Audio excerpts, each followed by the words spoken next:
go ahead and explain for all of our 3 listeners what is false. Well, hopefully it'll be thousands and tens of thousands, It'd probably be if not millions by the hundreds, end and of the week. yeah, a couple billion people listening to this, going back even into the future, going back to this very first episode. Give the people an explanation of the name of the podcast, False Starts at Home. Okay, so when I was an avid NFL watcher and enjoyed myself some good old fashioned football every Sunday, American football, one of the things that drove me crazy was a false start at home.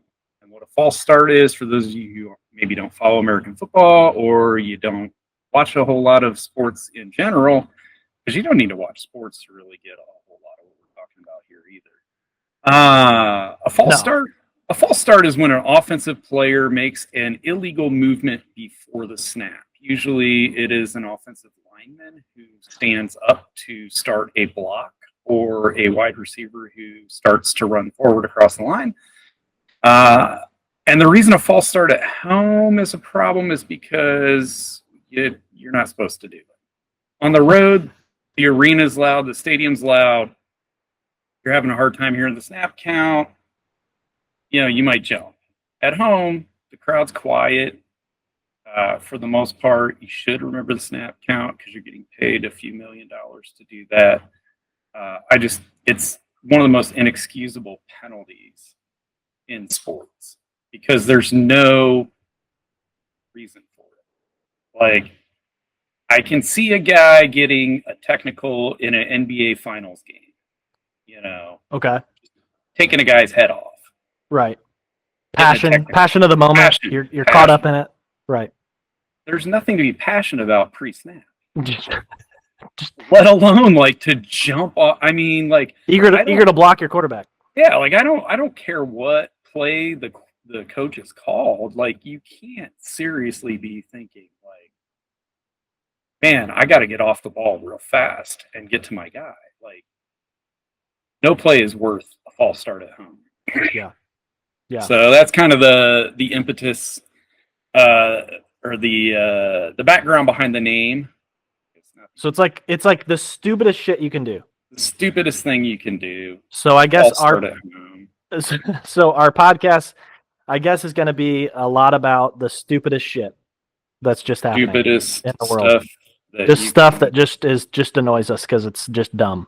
Stupid stuff in the sports world, or stupid stuff that happened a long time ago in the sports world that we can kind of dissect. True. A little teaser. What were they thinking? Well, yes, a little teaser. So, it's I have a question on the false starts at home. Is there any particular player over the course of your life of watching the NFL who was particularly bad at this? Who was just like, I don't like. Nobody stands out. Okay. To me, as far as like, I mean, like that guy just always did it. It's just one of those things that, like, no matter what game you're watching, like, to see one of the home team players all start, and you're just like, dude, the stadium's quiet. Right.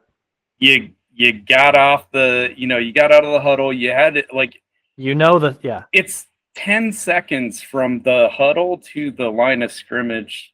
Like, you just forgot in that time. I don't know what memory deficiencies a person could have that would make them forget a snap count in that. Well, traumatic brain injury would like to have a word. Oh yeah, I mean, that could have played into it. Constantly bashing your skull against another guy's skull. Right. There's a lot of plaque build up there. Inside your skull. Ears ringing the entire time. Maybe. Yep. Maybe you're just not hearing it, or you just. It's frustrating as a fan, especially when they used to get the touchback at the 20-yard line. Now you're starting to drive at the 15. Really? Yeah. Man, how long has that been? At the 20-yard line? I don't even. No, I'm saying, how long has it been? You're back at the 15 now. If you get a false start on play one, like, let's say you get a touchback. I see what you're saying. Right? Yeah. You're on the 20, Right. and then first play, like Right. right there, your left tackle is just like, I got to block this guy. Right. Right. I forgot we were going on Rover, you know, and now Right. you're at the 15. And if you're down points at home, like that's even worse because now you got an 85-yard drive. Yeah. Just dumb. Anyway. Just don't do it. Don't do the false starts. Yeah, at home. basically, don't do false starts at home. I actually kind of just committed one just there because I thought I was like, wait, when did this rule change that touchbacks you start on the 15-yard line? Because I didn't catch that you were like, I didn't do the math. No. Yeah. I didn't do the penalty math of Yeah, like, that's okay. oh, we're starting on the 20th and then we're going back. Anyways, okay.